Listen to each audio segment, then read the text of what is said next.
par rapport à la dimension internationale, en fait, on prétend faire de la culture. On devrait avoir un échantillon sur nous à chaque fois et utiliser les aspects culturels de chez nous, anthropologiques, pour arriver à un résultat.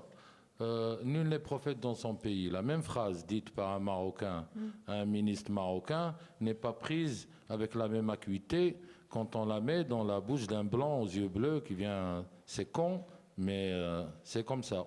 Donc, c'est quand il y a une circulation, une histoire de réseau, et même on peut expérimenter ce qu'on est en train de dire pour voir si on est d'accord, benchmarking, etc. Quand il y a un réseau, la parole est différente.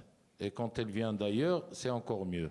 C'est pas très gentil pour nous, mais c'est comme ça que ça fonctionne. On utilise ça. Après tout, les économistes ou les hommes d'affaires utilisent bien. Hein.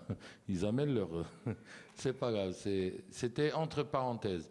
La question de l'artiste, c'est pour ça que j'insiste un peu trop, peut-être de manière un peu encore trop lourde, en disant on traite la question culturelle par son côté anthropologique, pas esthétique ou artistique. Je ne veux pas dire qu'on devrait présenter que du TF1 à la masse et de l'Arte à l'élite. C'est pas ça la question. La question, c'est on traite la question de la culture de son point de vue anthropologique, on veut changer les comportements. Et ce que je veux dire par là, c'est on, on travaille avec des artistes qui ont la liberté de faire ce qu'ils veulent. Donc, quand il y a un artiste qui est engagé, on bosse avec lui. Il faudrait savoir simplement si la culture est un moyen ou un but. Quand l'artiste, c'est pour ça que je répète, on ne travaille pas pour l'excellence. Émilie est artiste, je ne le suis pas, et on est d'accord sur 40 000 milliards de choses concernant l'espace public, etc., etc. Donc on bosse avec un artiste. Il a le droit de dire, moi, je m'en fous du public, je travaille pour mon art, pour l'excellence, etc. On boit un coup avec lui, mais on ne bosse pas avec lui. Je suis artiste dégagé, mais on n'a rien à faire ensemble. C'est un choix.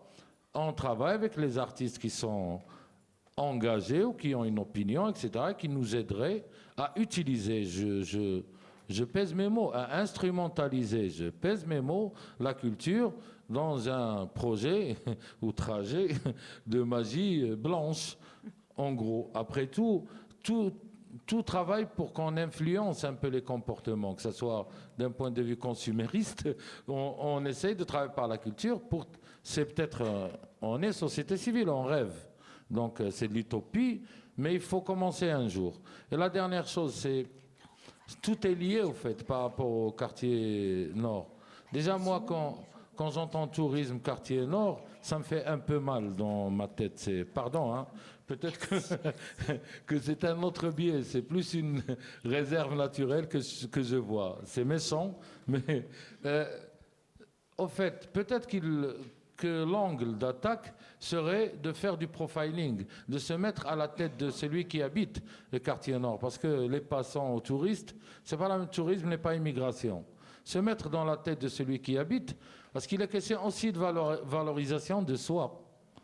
Et là, on ne parle plus de tourisme, on parle de lien social. Comment on pourrait parler de lien social si on ne se met pas dans la place de celui, c'est pas des anges, hein, mais celui qui va recevoir une action culturelle et sur qui on voudrait avoir un impact pour changer ses habitudes, pour avoir le lien social, la paix sociale, ce qu'on veut. Les mêmes personnes, c'est pour ça que je parle de culture, je finis avec ça. Un Marocain qui habite quartier nord ou Genève, quand il va acheter sa baguette de pain, il fait la queue. Le même Marocain, quand il arrive à l'aéroport de Casablanca, il fait plus la queue pour tamponner son passeport. Et c'est culturel. Nous, ce qu'on vend dans la négociation avec les élus ou le gouvernement ou que sais-je, il y a deux manières d'avoir de l'économie. Pour avoir de l'économie, il faut de la stabilité. Il y a deux manières pour avoir la stabilité. Ou bien on a cette stabilité par la police, ça coûte cher et c'est pas sûr et c'est pas durable. Ou bien on peut avoir cette stabilité par de l'autorégulation sociale. Conditions, développement humain et développement social. Donc Et respect, bien sûr. Et ça, c'est culturel, c'est pas économique et c'est pas politique. Donc, l'histoire, c'est que vous voulez avoir de l'économie, à la limite, comme avec le ministre tout à l'heure, négociation, image structurelle, vous voulez de la stabilité pour l'économie, ou bien vous l'avez avec la police et c'est pas sûr, ou bien vous travaillez les gens.